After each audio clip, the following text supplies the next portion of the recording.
নমস্কাৰ মই এপলিনা টাইমিতলৈ স্বাগতম জনাইছো আৰু এই মুহূৰ্তত এটা বিগ ব্ৰেকিং লৈ আহিছো অখিল গগৈ ৰাইজৰ দল আৰু কংগ্ৰেছৰ মাজত এতিয়াও মিত্ৰতা হোৱাৰ সম্ভাৱনা ক্ষীণ আজিৰ দিনটোত অখিল গগৈ পুনৰ অন্তিম সময়সীমা বান্ধি দিছে কংগ্ৰেছ দলক আজিয়ে অন্তিম দিন ৰাইজৰ দলে বিচৰা আসন নিদিলে ভংগ হ'ব মিত্ৰতা এই অখিল গগৈৰ মন্তব্য আজি সংবাদমেল যোগে পুনৰ অখিল গগৈ স্পষ্ট কৰিছে এই কথা নিৰ্বাচনৰ দিন ঘোষণা কৰিবলৈ মাত্ৰ আৰু 2-3 দিন বাকি আছে এই সময়লৈকে বিৰোধী ঐক্য মঞ্চত কিন্তু এতিয়াও আসন ভাগ বতৰালক লৈ চলি আছে খোৱা কামুৰা আৰু যাক লৈ এতিয়া যিকোনো মুহূৰ্ততে ভংগ হ'ব পাৰে ৰাইজৰ দল আৰু কংগ্ৰেছৰ মাজত মিত্ৰতা লৈছে এই মুহূৰ্তত টাইম ইট বিগ ব্ৰেকিং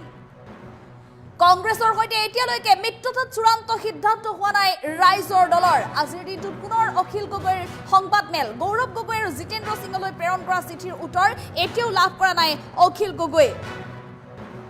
চিঠিৰ উত্তৰ অহা নাই বাবে মিত্ৰতাত আবদ্ধ হ'ব পৰা নাই অখিল গগৈ বিচৰা দাবী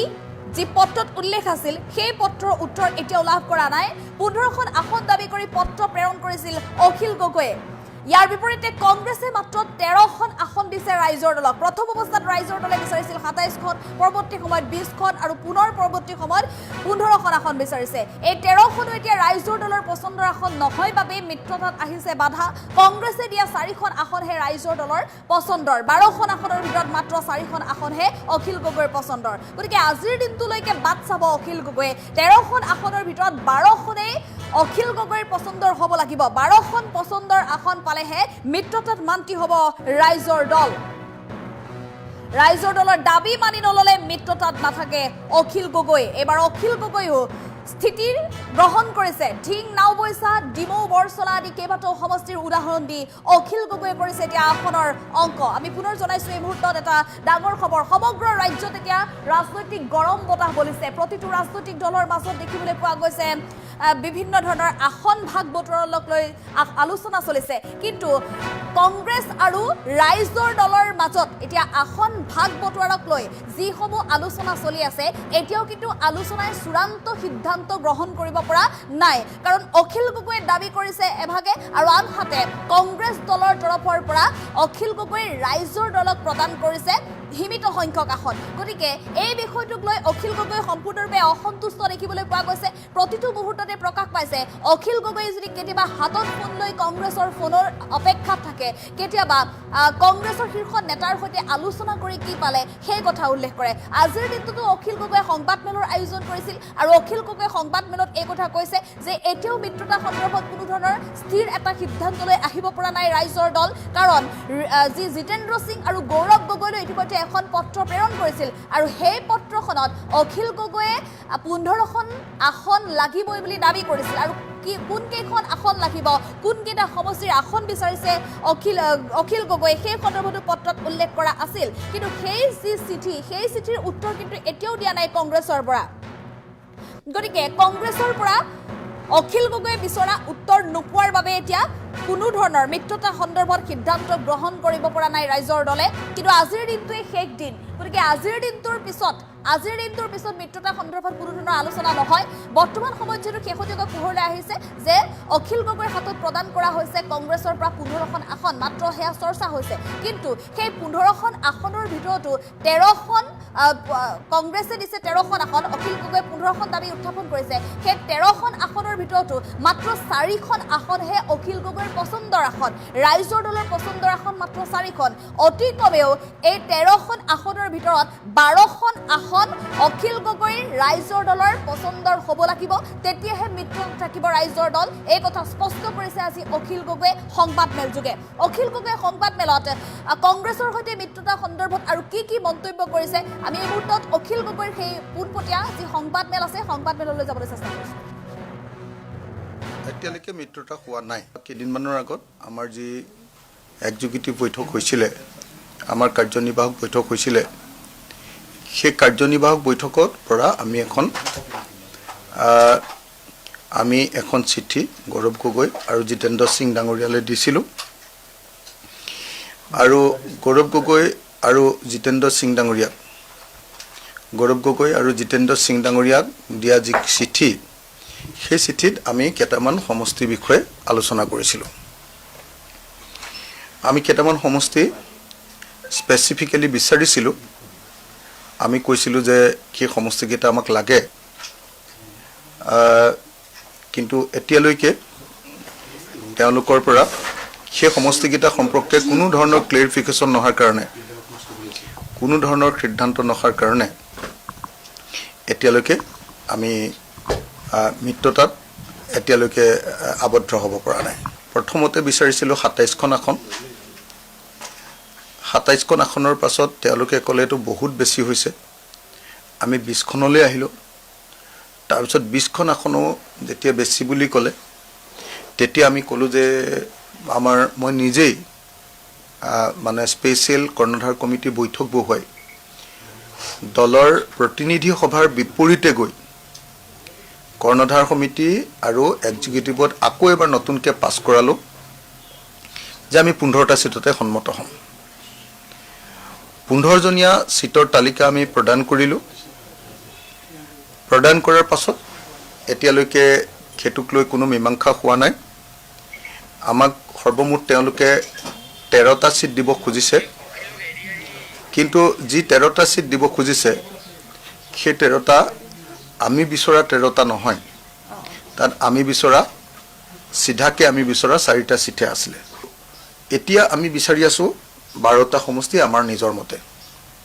সেই ১২টা সমষ্টি আমাৰ নিজৰ মতে হৈ গ'লে মিত্ৰতা হৈ যাব তাৰে বেছিভাগৰ ক্ষেত্ৰতে এতিয়া মানে লাইনত আহি গৈছে মাত্ৰ কেইটামান খুব ইম্পৰ্টেণ্ট চিটৰ ক্ষেত্ৰত আমি খুব ইম্পৰ্টেণ্ট চিট কেইটামানৰ ক্ষেত্ৰত আমি কোনো সিদ্ধান্ত তেওঁলোকৰ পৰা পোৱা নাই কাৰণে আজিৰ দিনটোত আমাৰ অসুবিধা চলি আছে মই ভাবোঁ যে এইকেইখন তেওঁলোকে দিব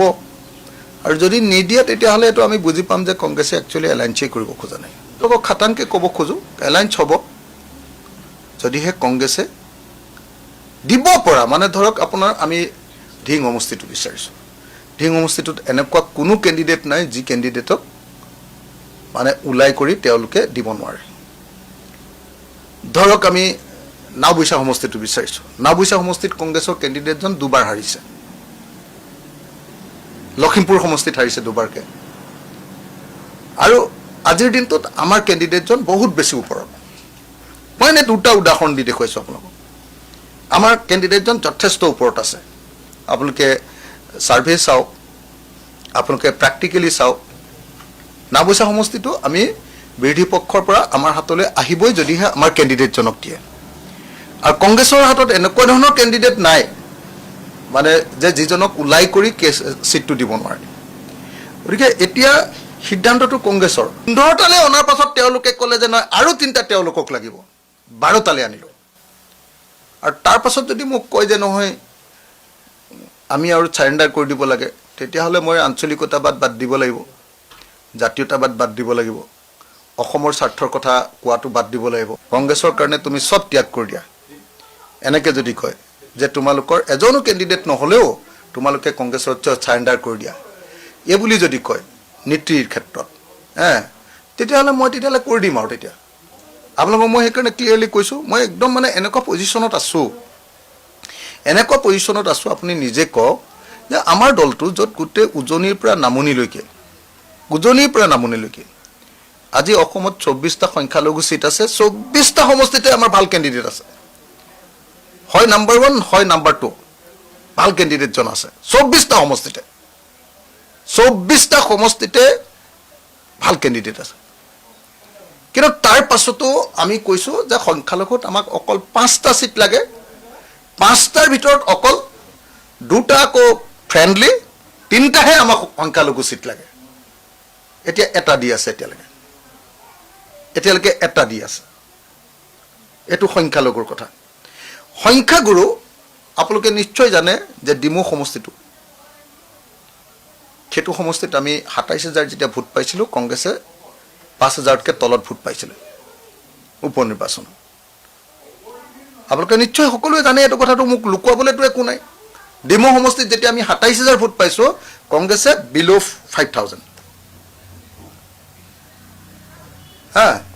আপোনালোকে নিশ্চয় জানে যে যোৱা ৫ বছৰ ধৰি অলোক নাথে আমাৰ জেনেৰেল ছেক্ৰেটাৰী অলোক নাথ তেওঁ শ্বহীদ পৰিয়ালৰ মানুহ ৮৫৫জন শ্বহীদ যে কৈ থাকোঁ সেই 855 জন শ্বহীদৰ ভিতৰত এজন আমাৰ অলকনাথৰ ঘৰত আলফাৰ দিনতো আকৌ এজন মৰিছে তেওঁৰ ঘৰত তো সেই শ্বহীদ পৰিয়ালৰ আমাৰ জেনেৰেল ছেক্ৰেটাৰী অসমৰ প্ৰখ্যাত নাট্যকাৰ অসমৰ প্ৰখ্যাত মানে আপোনাৰ অভিনেতা অলকনাথৰ চিটটোৰ কাৰণে আমি কি বুলি কয় এইটো চিট আপোনাৰ সেইটো যেতিয়া বিচাৰিছোঁ তেওঁলোকে কৈছে যে নাই ৰিপুণ দা আছে বৰচলা ৰিপুণ বৰাদা আছে ৰিপুণ বৰাদা বুলি কওঁতে আমিও থমকি ৰ'বলগীয়া পৰিস্থিতি হৈছে আমিতো ডিছৰেছপেক্ট কৰা নাই আমিতো মানে অন্তত কথাটোতো বিবেচনা কৰিছোঁ যে ৰিপুণ দা আছে কিন্তু যদি আমাৰ একেবাৰে কথাটোৱে আমাৰ কথাবিলাক যদি একেবাৰে ডিছৰেছপেক্ট কৰে যে একেবাৰে নহয় আৰু 12টা চিটৰ ভিতৰতো 12টা নিদিওঁ আৰু তেতিয়াহ'লে আৰু সেইটো কংগ্ৰেছে সিদ্ধান্ত ল'ব লাগিব ইলেকশ্যনৰ আগতে কংগ্ৰেছৰ প্ৰত্যেকটো কথাকে মানি লওঁ কংগ্ৰেছৰ যদি মই প্ৰত্যেকটো কথাকে মানি লওঁ তেতিয়াহ'লে চৰকাৰ খলে মানে অসমৰ স্বাৰ্থ পূৰণ হ'বনে নহ'ব মই যদি প্ৰত্যেকটো কথাই সব কথাই কংগ্ৰেছৰ মতে মানি লওঁ 27খনৰ পৰা 12খন আসন লোৱাৰ পাছত তাৰমানে কেইখন আমি এৰি দিলোঁ 15খন আসন আমি এৰি দিলোঁ 27খনৰ পৰা 12খন আসন আমাৰ নিজৰ চইচৰ আৰু 3খন তেওঁলোকৰ চইচৰ 15খন আসনো যদি আমি নাপাওঁ তেতিয়াহ'লেতো মোৰ না পাৰ্টীয়ে মোক এইটো মানি ল'ব না মোৰ শুভাকাংক্ষীয়ে মানি ল'ব না অসমীয়া জাতিয়ে এইটো মানি ল'ব যে প্ৰত্যেকটো কথাতে তোমালোকে চাৰেণ্ডাৰ কৰিলা তোমালোকে এতিয়া ইমান চাৰেণ্ডাৰ কৰিলা যদি ভৱিষ্যতে তোমালোকে ক'ত অসমৰ স্বাৰ্থ পূৰণ কৰিব পাৰিবা মাত্ৰ 12খন আসনত আমি মানি লোৱাৰ পাছত আৰু প্লাছ 3খন আসন ফ্ৰেণ্ডলি বা 3খন আসন তেওঁলোকৰ চইচত মানি লোৱাৰ পাছত মাত্ৰ 15খন আসনত মানি লোৱাৰ পাছত মোৰ মতে কংগ্ৰেছ দলে হাঁহি হাঁহি আমাৰ কথাকেইটা মানি ল'ব লাগিছিলে তেতিয়াহ'লে তেওঁলোকৰ লগত আমি আন্তৰিকতাৰে সৈতে একদম সকলো যুঁজৰ শেষ পৰ্যায়লৈকে একদম যিমান বিপদ আপদ আছে সবতে একেলগতে যাবলৈ মনটো ভাল লাগিলেহেঁতেন কিন্তু আমাক ইমান প্ৰেছাৰ দিছে কিমান দিন ৰ'ব আপুনি বহু দিন ৰ'লে সময় সীমিত আপুনি চক আমাৰ কাৰণেতো ৰ'বৰ কাৰণে 1 ছেকেণ্ডো সময় নাই আমাৰ সময় অতিবাহিত হৈ গ'ল আমাৰ সময় পাৰ হৈ গুচি গ'ল এতিয়া কংগ্ৰেছে নিজে কৈ দিয়ক যে এলায়েন্স হ'ব বা এলায়েন্স নহয়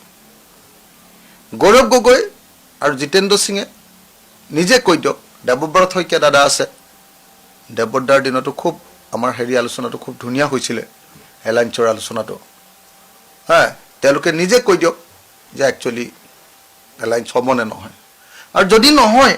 সঁচাকৈ কংগ্ৰেছে এলায়েন্স নকৰে তেতিয়াহ'লে আমাক মুকলি কৰি দিয়ক খালি ৰাইজৰ সন্মুখত কৈ দিয়ক যে আমি কংগ্ৰেছে এলায়েন্স কৰা নাই এই কথাটো কৈ দিয়ক আমাক যেন এনে ভিলেন বনাবলৈ নাচায় আকৌ আমাক যেন ভিলেন বনাবলৈ নাচায় 12খন আসনলৈ নামি অহাটোৱে আমাৰ কাৰণে একচুৱেলি আঞ্চলিকতাবাদৰ কাৰণে এটা দুৰ্বলতা বুলিয়ে মই ক'লোঁ এই 12খন আসনলৈ নামি অহাৰ পাছত যদি কংগ্ৰেছে নামানে তেতিয়াহ'লে মই ৰাজহাড়ডাল বেকা কৰিব নোৱাৰোঁ তাতকৈ মোৰ ৰাজহাড় আৰু তাতকৈ বেকা নহয় লাগিলে মই মৰি যাম লাগিলে মই ৰাজনীতিয়ে বাদ দি দিম কিন্তু মোৰ ৰাজহাড় মই তাতকৈ বেকা কৰিব নোৱাৰোঁ একদম খোলাখুলি কথা তাতকৈ মোৰ ৰাজহাড় বেকা নহয় আৰু ফ্ৰেণ্ডলি আমি বিচাৰিছোঁ মন্দিয়া পূব গোৱালপাৰা আৰু সেই দুটা আমি বিচাৰিছোঁ এতিয়া আমাৰ আকৌ মাৰ্ঘেৰিটা সমষ্টিটো ফ্ৰেণ্ডলি দিছে মানে আমি মাৰ্ঘেৰিটাক এৰিব নোৱাৰোঁ তদুপৰি আপোনালোকে নিশ্চয় দেখিছে যে আমাৰ দলৰ কাৰ্যকৰী সভাপতি ৰমেন বৰঠাকুৰ দাদাই দিছপুৰত যোৱা 2 বছৰ ধৰি লাগি আছে দিছপুৰ তেওঁলোকে আমাক দিব নোৱাৰোঁ বুলি জনাই দিছে তাৰ পাছতো আমি লাগি আছোঁ যে বিবেচনা কৰকচোন আমি লাগি আছোঁ হক নহওক আমি কিন্তু শেষলৈকে পুৰা লাগি আছোঁ কিন্তু কেইটামান ধৰক কিছুমান চিট আমি একেবাৰে এৰিব পৰাটো সম্ভৱপৰ নহয় কেইটামান চিট যেনে নাওবৈচাটো মই কেনেকৈ এৰিম আপুনি নিজে কওক যে অনুসূচিত জাতিৰ ছাত্ৰ সন্থা অসমৰ আটাইতকৈ নিপীড়িত জাতিটোৰ নাম অনুসূচিত জাতি তেওঁক এৰি থৈ আহি মই কেনেকৈ ইলেকশ্যন খেলোঁ মই নিজে কওঁ দৰকাৰ হ'লে মই হৰিকান্ত দাসক মোৰ সমষ্টিত টিকেট দি দিব লাগিব যে হৰি তই ইয়াত খেল মই নেখেলোঁ সময় অতিবাহিত হৈ পাৰ হৈ গুচি গ'ল আমাৰ কাৰণে আৰু সময় নাই এতিয়া সময় দিবলৈ মই কিমান দিন সময় দিলোঁ আপোনালোকে দেখিলে যে আপোনালোকে সোনকালে কৰক আপোনালোকেতো সেইটো হেৰি বুলিয়ে কৈ দিলে গোটেই প্ৰচাৰ ডেডলাইন মইতো ডেডলাইন দিয়া নাছিলোঁ মই বন্ধুত্বমূলকভাৱে কৈ আছিলোঁ যে সোনকালে কৰক ইমান দিনৰ ভিতৰত কৰি দিলে ভাল হয় দেই এনেকৈ কৈ আছিলোঁ আপোনালোকে ডেডলাইন বুলি কৈ দিয়াৰ কাৰণে এতিয়াও মানে মইতো ভয়ে খাওঁ ২৭টাৰ পৰা আহি ১২টা তাতকৈ আৰু ৰাজহাড়ডাল যদি মই এনেকৈ বেকা কৈ দিওঁ আৰু তেতিয়াহ'লে মই মানুহটো আৰু জীয়াই থাকিব নোৱাৰোঁ মই এনেকৈ হৈ যাব মূৰটো তললে এনেকৈ হৈ যাব গতিকে মই নোৱাৰোঁ আৰু আপোনালোকে বেয়া নাপাব কোনেও বেয়া পালে ভাল পালেও আমাৰ উপায় নাই যে যিটো দলে আমি ৬৬খন আসনত ইলেকশ্যন খেলিবৰ কাৰণে আমি লাগি আছিলোঁ সেইটো দলে অকল ১২খন আসনৰ কাৰণে এতিয়া লাগি আছোঁ ৩খন আসন তেওঁলোকে ফ্ৰেণ্ডলি দিব গতিকে ১৫খন আসন এই ১৫খন আসনত যদি আমি টিকেট নাপাওঁ আৰু তেতিয়াহ'লে কংগ্ৰেছে সিদ্ধান্ত লওক যি কৰে আৰু নিশ্চয় জানে যে আজিৰ দিনটোত মই ২৪টা সংখ্যালঘু চিটৰ ২৪টাতে হয় নাম্বাৰ 1 বা নাম্বাৰ 2 কেণ্ডিডেটজনক দিব পাৰোঁ আপোনালোকে নিশ্চয় এইটো কথা জানে যে আজিৰ দিনত উজনি অসমত আমি যেতিয়া অকলে কণ্টেষ্ট কৰিম তেতিয়া আৰু কোনো পধ্যে মানে কংগ্ৰেছ জিকিব নোৱাৰিব সেইটোও আপোনালোকে নিশ্চয় জানে ১ নম্বৰ চিটটো হ'ল লাগি আছোঁ আমাৰ য'ত গণ্ডগোল মানে লাগি আছে সেইটো হ'ল ধিং ২ নম্বৰটো হ'ল নাওবৈচা এজন আমাৰ অনুসূচিত জাতিৰ অত্যন্ত বিখ্যাত নেতা আছে তেওঁৰ কাৰণে লাগি আছে ৩ নম্বৰ চিটটো হ'ল আমাৰ হেৰি কি কয় তেজপুৰৰ ওচৰ কি কয় বৰচলা আমাৰ মানে ৮৫৫জন শ্বহীদৰ পৰিয়ালৰ মানুহ আমাৰ জেনেৰেল ছেক্ৰেটাৰী